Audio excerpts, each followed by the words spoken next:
Hello, Sky Friends, and welcome to Seasons of Skyrend, Book 4. We're a custom 5e D&D adventure that focuses on the stories of our characters as they seek to change the world, and how the world responds in turn. I am your host and DM, Scott, and you can find me on Twitter at @TheScottBlake. Hi, I'm Chris, and you can find me at EwokKiller on Twitter. I play Finnegan Finn Tempest, a Tiefling Trainer, which is a Skyrend original class supported by the Metalweave Games supplement Baby Bestiary. Finn is the trainer of Cerilius, a blue guard drake. Hi, my name is Nate. You can find me on Twitter at Skyrend_Nate. I play Darvin Grimm, the human monk, and I am currently hosting Cade, the demigod of the land in my brain. Hi, I'm Shannon. You can find me on Twitter at Skyrend_Shannon. I play Aranus Grey, the god of rebellion, and I am a half-elf bard. You can also find the show on Twitter at Skyrend Podcast, and you can support us on Patreon at patreon.com/Skyrend Podcast. Head on over to find out about bonus chapters, early access, NPC creation, and more. Now then, thank you for joining us, and please enjoy this chapter in Seasons of Skyrend.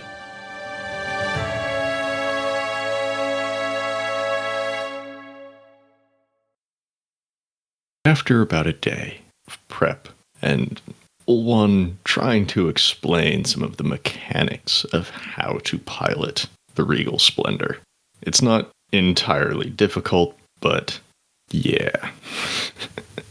It is not a super difficult ship to pilot once you're up in the air, but it does require some know-how and some experience or practice. So to start things off, Ulwan will be handling that, but over time, other people can learn and take on the work themselves. Departing from Earl, as the balloon in the dirigible fills up with hot air, it takes to the sky quickly. This ship and others similar to it work quite well in the cold weather of the winter band. They can be used to fly north through the autumn band, spring and summer, but traveling through the different weather zones can be a turbulent affair, but it's certainly possible for a skilled pilot. But you are heading south, deeper and deeper into the winter, towards Berra, where Malcias, leader of the conscription and devout and zealous follower of Corum, resides. But that is still some time away. The trip south is dark and cold. If you happen to be on the deck of the ship, looking out into this perpetual night sky, it is hard not to imagine the vestiges and the looming tomb themselves. There are moments when it seems like eyes could be looking down at you, squinting, rubbing your eyes, shaking your head, and the effect seems to vanish. As you travel south, the clouds thin. There are times when they surround you, but more often than not, it is a clear sky, and it is incredibly dark. You might spot a torchlight or a lantern here and there, but there's no clear sign of mass settlement along the road south. There is a frozen ocean branch that travels in this direction as well, leading to Berra. Occasionally, you will see movement on it, perhaps even within it. Difficult to say from this distance, but it follows steadfastly south. And there are times when the night is clear and the moon is bright that you can see glints of other portions of the ocean branches in the distance. During this trip south, everyone has a chance to relax, get to know the ship, get to know each other a little bit, stake their claims to different parts of the ship. The kids have certainly found a use for the tween deck, sometimes just for privacy, sometimes to get up to no good, but so far there have been no incidents aboard the ship. The galley is in good working order, with the supplies you were able to bring from your wagons, and perhaps some fresh food from Earl itself. You're able to eat well. It's good food, it's warm food. People will take turns cooking. Not everybody, of course. Rystos is not going to cook. Mahogany She can cook one thing, I think. I think Mahogany can cook like one thing, and it's like biscuits. And that's it. But everyone tries their hand at it. And it is not a short trip to get to Berra, even by air. The ride is certainly more comfortable than being in the wagons. And as long as you're below deck, warm enough, the boiler keeps it nice and toasty in here. So you do not have to worry about being in your winter garb unless you go above on the top deck. And on one of the days, as you travel south before you get to Berra, Rystos has something he needs to talk about. He has been asked to study and research a number of things on your behalf, including the looming tomb and those runes down in the bulb chamber at Earl. Mm-hmm. And he's got some things to share with folks if people are willing to listen. He's not going to interrupt because, he will interrupt, but if people ignore him or tell him to go away, fine. Nope. Yep. Willing to listen. Okay. Yep. I mean, he does have a captive audience, but he is enough of a jerk to be like, oh, you don't want to know? Fine. Okay. I think he will come down from the tween deck with Seth. As mentioned, he and Seth have been getting a little closer, a little bit more friendly. Seth comes down from the tween deck with Rystos on his shoulder. Rystos, I got some information that you should probably be sharing with y'all if you want to know more about the runes down there and maybe a little bit about the looming tomb. And most folks will gather around. Asturias is disinterested, but she's not leaving. She's just playing with Chase a little bit. But she's still present. She's still listening. All right. So I was able to find what you all had deciphered before. Bears repeating. A knot in the fabric of the world, a tangled source of power. A bulb from which true power grows, and the bridge that opens the world. And there was some stuff down there that was broken, worn away, irretrievable. But there certainly was more. Three main points that he lists off here that he was able to decipher. The first is tangled by the desire and the ability to burn with passion. And the second, 1,000 candles burn hotter together than apart. And finally, and he looks to Darvin, this is why I was suggesting maybe if we can trust that kangaroo of yours, getting Akiri's assistance. The third, may the joy of Akiri and Embreth serve as a beacon. Embreth? Really? Ooh, kiddly dokily, neighbor. Now, what this all means and why it was forbidden by the other gods to know it, well, I think the last one there leads into why it might be forbidden. But based on this, and based on some of my other research into my rules, it's what I can put together is that these bulbs, these intensely magical, whatever they are, weren't always here. It would seem like our punished god, if not did it themselves, was the driving force between collecting them and grouping the magic that encased the world into points of extreme power. To what ends? It's difficult to say, but serving as a beacon and opening the world sure seem like it's something beyond simply this place. Bigger than Carricar, bigger than Vorzeth, bigger than Celestia, bigger than all of it. Now, obviously, a first-hand account would go a long way to better understanding this. Not just what the words said, but what they actually mean and what was done, and why they exist to begin with. Now, based on what you all have told me about Akiri, he was made to forget. But if the gods did make him forget, then perhaps some divine power could help him remember. As he looks at both Darvin and Arnis again, who, Darvin, housing Cade, and Arnis, directly divine, might have some ability there. Okay, so I'm going to stop you. All right. I have been on the wrong side of Coram a lot. He looked me dead in the face and told me M. I'm assuming that's the M you're talking about. did not know what she was and could not be allowed to know what she was. And there's a lot that I'm willing to cross him on, but this is a little terrifying. If she can't be allowed to know what she did, then something tells me we shouldn't dig it up. Uh-huh. On the other hand, have you thought that maybe, this is some of Rysos's personal beliefs coming into play here, maybe that when a god says we shouldn't do something, that's the exact reason we should. I mean, it always occurs to me when it comes to quorum, frankly. I don't know. I think it might be time to get an answer about what the hell happened, though, because it seems like there's a bigger problem that might be connected to what happened. Really need to, call some gods. Rystos asked, so you think Embreth means your lute, if I'm hearing you correctly? She was connected to Akiri. The two of them have a connection. I didn't know that was her full name. Hell, here, she's right here. Ask her. Are we going to talk to your lute for the first time in I don't know how goddamn long? Yeah. Ask her what? Hey, M.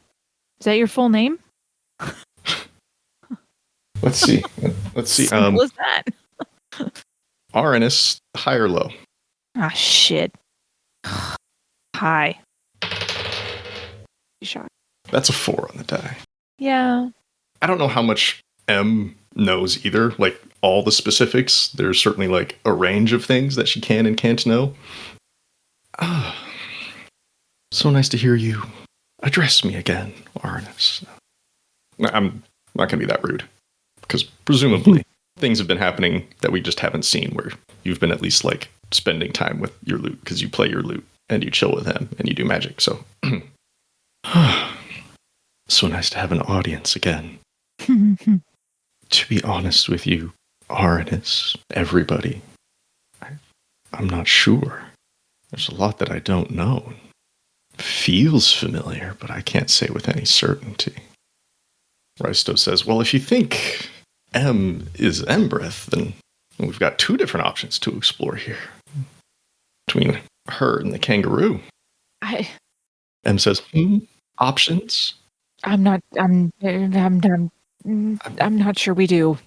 There is something here, and I don't know why, but it feels like it's connected to the looming tomb. It's just something about it all being called a gateway that freaks me out. Well, maybe I can help you out with that part there, Rystos says. I wasn't able to find anything directly about the looming tomb by name, or the hollow by name. But this is a rule book. Drums his fingers on his little book. It is not an encyclopedia. Now, perhaps Barafax might have the full information on Akiri and Embreth, the looming tomb, and the hollow, but I was able to find references, let's just say. Warnings, actually. Arn, as you spoke with Kolibara, you learned about... Actually, does Rystos know everything that you talked about with Kolibara? Sure, why not? Okay. If not, I was just going to give it to you via the DM as opposed to via the NPC. But Arn, as you spoke with Kolibara, you talked about what it is that drives a cleric and how they make these connections, about reaching out for power and finding the god. There are warnings in here about reaching out and claiming power that you don't know. Is the looming tomb divine in any way? I don't know. Powerful, clearly, but divine, difficult to say. Certainly not from here. I think I would know about him if I did, but I'd also think I would know about Akiri and Embreth then if I as well. So, from what I can tell, from what I can glean in my rule book here, people, divine, mortal, however, people, if a group is continually seeking out power and finding nothing. Eventually, the nothing responds back. Is that why your grung friend was able to have a breakthrough in the teleportation box? Maybe. Is that why Orizaba and Lynn Jarvis were able to do some manner of healing against the withering? Seems to be the case. Is that why Antidius was able to create those implants? Again, seems to be. There's a danger in seeking power and not caring where it comes from. And the more that people do it, the further they're pushed, the more likely it is to happen. I somehow doubt that these were the first people who connected with the looming tomb, and that there aren't more out there. Power's dangerous. Not knowing where it comes from is even more dangerous. So do I think that the bulbs and the looming tomb are connected? I don't think so. Could the looming tomb use that power themselves? I have no doubt. Were they to get here? There's no doubt. So take that for what you will.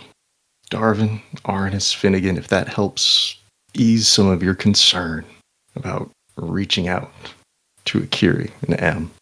Okay. If it doesn't, that's your call as well. It seems to me that is not the kind of change that can be reforged once broken. It might be something that we want to stay our hand at until we have more information. All right. Understandable. Darvin, how are you feeling about all this? Not convinced, but also still pretty tempted by that kangaroo. That's really cool. Mm-hmm. Like, if it were just me, I'd probably try it, just out of curiosity alone. Mm-hmm. But I don't think Arnis would forgive me for that. I think Seth definitely understands your caution. He's like nodding with all of your like worries and concerns here. Morello and Mahogany, though, they're very interested and they're a little disappointed that it's kind of going like, oh, we're not going to get to see something cool with the kangaroo. Felicity is very understanding about not doing something you aren't sure of. There are unknown dangers in attempting it, I will definitely say. Also potential benefits. So, not willing to explore that option at the moment is what I'm taking as the takeaway. Yeah. I don't want to take it off the table because every time I think, well, they said this was a bad idea, I remember being like wholly dicked with by Coram.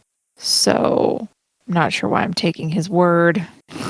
Are you saying this out loud in character, or is this out of character discussion? Because I and Finnegan both have thoughts on that.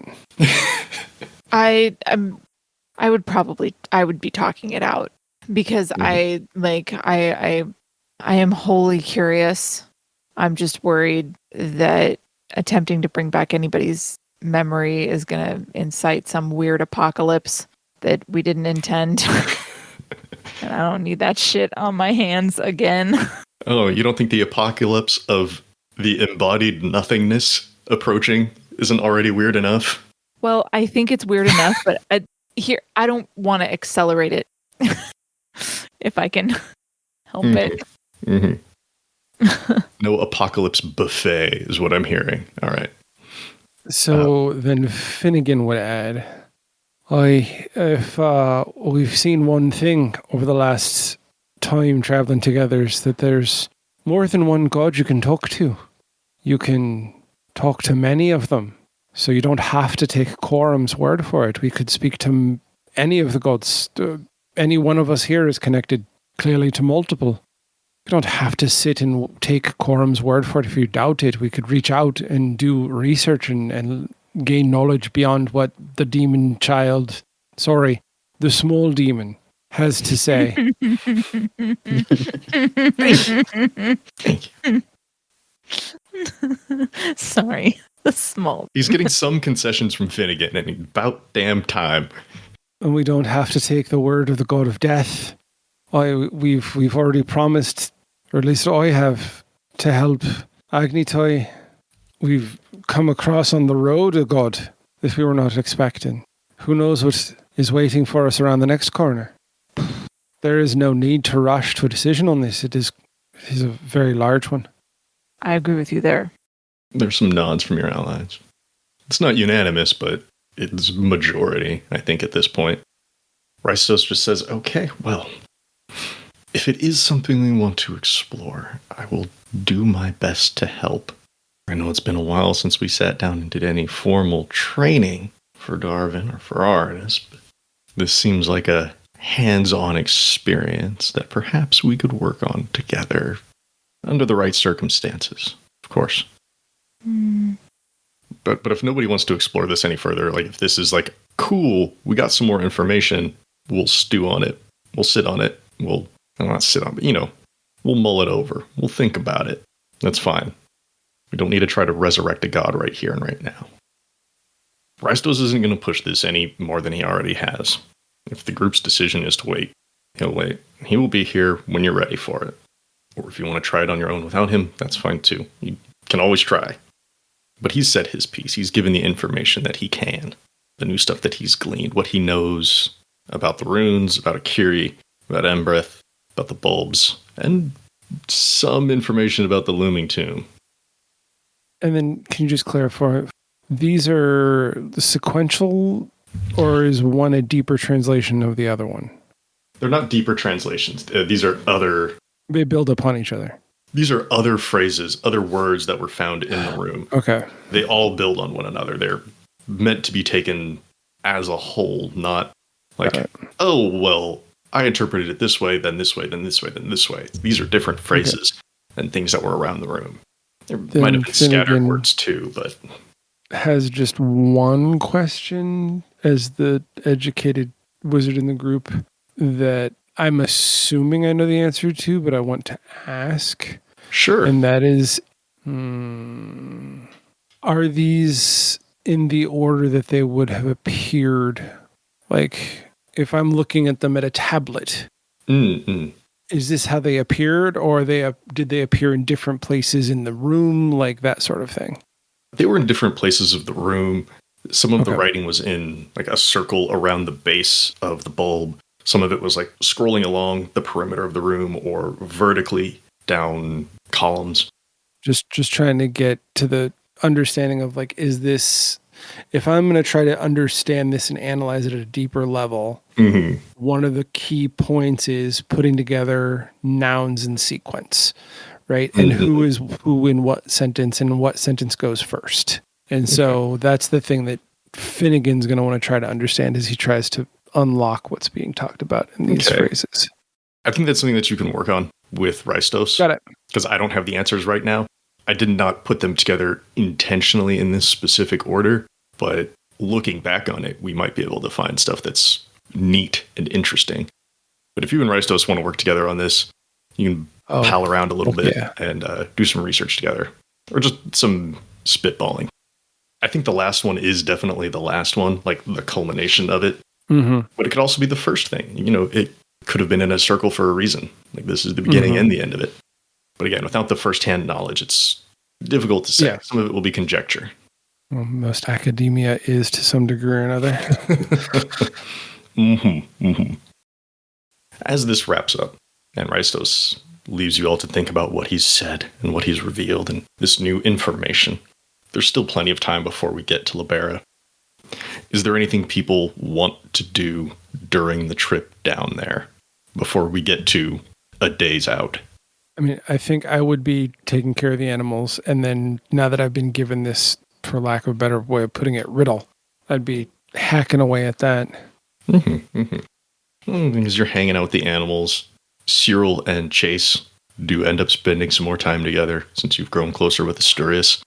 And I have a question, which is just silly, and it's been gnawing at me since you mentioned her. At one point, she's interested, she's curious. Would that harness work on Chase too? I mean, it's designed for creatures. So, I mean, yeah, I think at one point we definitely could have like tried it on Chase and seen how it worked and like had little bear cub Chase running around. Okay. That makes me delighted. I don't know if Finnegan would allow that. No. Finnegan's got. But it There's will enough in Finnegan that's not just like strategic, but also like there's that little bit of scientist in the back of his brain too. That'd be like, oh yeah, let's try it out. Let's see what it does. Mm-hmm. Okay. I also like the idea of a little mini chase running around. Little bear cub It's cute. chase. Just bloop bloop bloop. Okay. Riding on the back of Cyril. And Cyril Yeah, there you all go. rides on the back of Chase. Those are good times. Okay. Adorable. Okay. Darvin or Arnis, is there anything that you want to do before we get right up to Libera? I think I'm good. I think I'm good too. In which case, let's advance the trip. Move that red dotted line down the map. Closer and closer to Libera. The weather has been largely the same. The snow is turning more to hail at some points. You can hear it bouncing off of the balloon. You can hear it clattering along the deck above. None of it's dangerous at this point. It's just you get snow and you get hail sometimes. And the temperature does drop. Not to the point where you need to put on your winter clothes below decks, but I don't think anyone's going around barefoot anymore. Except for the bear. Well, yeah, there's that. And Finnegan, I knew there was something that you wanted to do right before we got to Libera. Yeah. Chris, in terms of where Finnegan would want to do this, would he want to do this above deck or down in the lounge area? I think it's one of those where, like, I kind of picture it being everybody else has kind of wandered off for the evening and we're all kind of left together. It's the night before we're going into town and we're the last ones up because we're like gearing up to get ready to go do this thing. So I'd say, yeah, probably inside where it's more comfortable. Okay. The journey south to Libera, aboard the Regal Splendor, at least as it's called now, is rather uneventful beyond what has already occurred. Information is shared, bonds are strengthened. People get comfortable aboard the ship. It only takes a few weeks to get near Libera. It is a route that most here have never taken. One, a few times, long ago in the past, back when Earl was in a more adventurous moods. So we can tell that the city is near. And one evening, after everybody's finished dinner, folks are cleaning up, Old Juan comes down from the top deck and lets folks know. Well, if I remember correctly, it's been a while, but if I'm right, we should be getting into Libera late tomorrow sometime. I haven't been here in a while, so I don't know exactly what to expect. I certainly don't know much about this Malcias guy. The city itself, not a bad place. A cold place, but not a bad place. We'll just have to figure out where to set down. But that's something for tomorrow. We don't need to worry about that tonight. But we should start getting ready to disembark from the ship. Making sure we got everything packed up. Making sure we secure any of the animals that we've let run loose throughout. There are some groans from the kids about, work. Even if it is just packing up your bags, It's still, gotten so comfortable here. But after Old One announces this, everybody's tidying up for dinner. Finnegan and Cyril emerge from the hold below after having spent some time with the animals. And Finnegan gathers folks together to go over some things that have been weighing on his mind for some time now. And with that, we'll bring this chapter to a close. But the story will always continue. Thanks again to all of our Patreon patrons for your support. If you'd like to become a patron, go to patreon.com/Skyrend podcast and pick out a level that's right for you. Before we go, I'd like to give special thanks to everyone at the $5 and up tiers. At the $5 City Council level, thank you, Shannon DeMello. At the $10 Mayor level, thank you, Christopher DeMello. At the $15 Governor level, thank you, Phoenix Bryan and Sierra Jones. Thank you for listening to this chapter in Seasons of Skyrend. If you like what you heard, please leave us a 5-star rating and review on Apple Podcasts or wherever you find us. If you want to chat, we're on Twitter at Skyrend Podcast. You can join our Discord server, or you can email us at skyrendpodcast@gmail.com. You can also find us online at skyrendpodcast.com. As always, thanks to Daryl Barnes for creating our theme music. You can find them on Twitter at DarylBarnes_. We also want to thank the talented at Gabby_Desu on Twitter for our fantastic podcast art. Thanks again for joining us. We'll see you next time on Seasons of Skyrend.